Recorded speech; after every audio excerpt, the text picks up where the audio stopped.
Hi, thanks for joining me. Today I'm going to show you how to make this basket. And what I did was I took the Baskets and Blooms die cut and I kind of altered the basket. This is what it looks like if you keep it the original way. But I'm going to show you how to trim it down and make it this cute little size. Okay? Let me move these out of the way. You're going to need your trimmer. And I've gone ahead and got my 2 pieces for my basket. So you're going to see that there's this perforated line right here. So we're going to cut that off on both pieces. And you can cut it with your scissors if you want. It's just as easy for me to use the trimmer.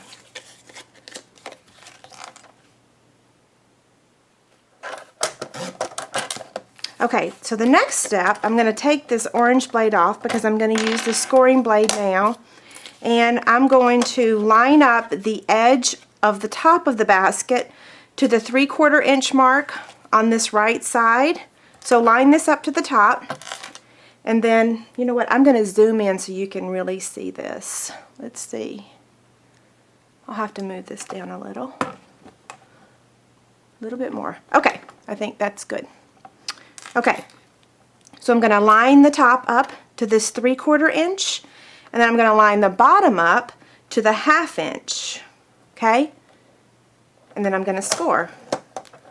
Now turn it over and do the same for the other side. So line it up to the 3/4 inch and then the 1/2 inch down here and score. And then you're going to score the bottom at 3/4. And so there's not the line doesn't extend down, but I just kind of eyeball it, and that looks like that lines up pretty good. Let's see. Can you see that? Okay. See where it's lined up? Okay. So now I'll do the next one. 3/4, 1/2 inch.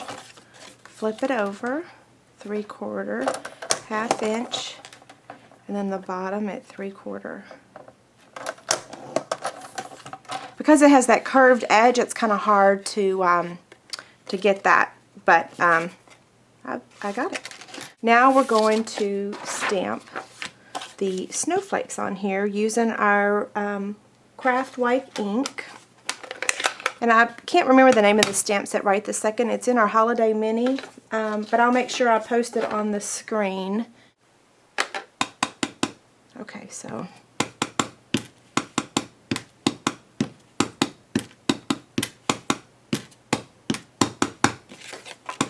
over.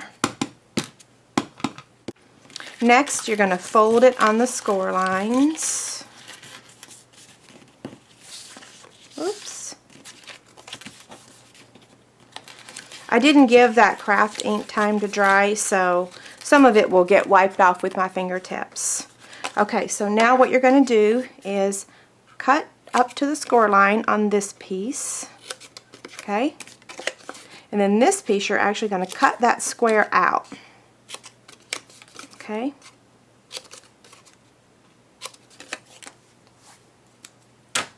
Okay, so now for the adhesive. On this piece, you're going to apply the adhesive down here at the bottom and on the side panels. On this piece, the only place you're going to need adhesive is these 2 flaps. Okay, so now what you do is you take this piece, and because there's adhesive on the bottom, you're going to attach it to that flap. Okay, so the next step is I'm going to fold this in, I'm going to set it down, and then I'm going to push that tab in as far as it'll go against that wall. See that? And the same thing for this side. I'm going to push that in and push that to the wall as far as it will go. It's important that you get that all the way in. And then the next step is just lining up the side. And now this is not going to line up perfectly straight because, again, this box has lots of curves in it. So see, that's what it's going to look like. The same thing for this side. Just line up the top. The top's the most important. The bottom will be okay. See? And there we have it. So then now the next step is to take your sponge, and this is close to cocoa, You're going to sponge the edges. Instead of making you watch me sponge the whole box, I've gone ahead and got one ready. The chocolate chip striped ribbon, this is 7 inches. So I'm going to tie this. Isn't this ribbon beautiful? I love it. Okay, and then the next step is I'm going to put the little reindeer, and that's from the Sparkly and Bright stamp set.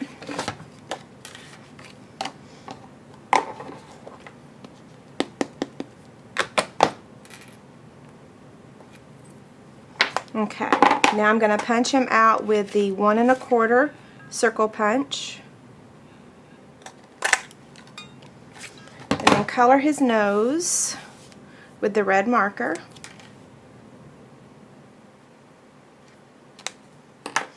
And then I'm going to layer him in. I'm actually making this one.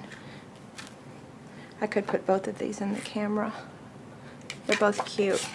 I just thought this one was a little different, to put the circle inside the square. I've done that before, but I like it. Okay, so I'm going to sponge the edges just to kind of match everything. Put a dimensional on the back. And for my club girls, this is one of your projects. I can't remember if we're making it in October or November, but I'll post it on our website. And then we're just going to attach it, but that's not it. I've got one more step after I attach it. Next, I'm going to take the Crystal Effects, and I want to make his nose shiny, like Rudolph. I'm just going to put a little bit of Crystal Effects, and then when that dries, it'll look wet. Hope I didn't get too much. Okay, so there you have it. If you have any questions, let me know. Thanks a lot. Bye.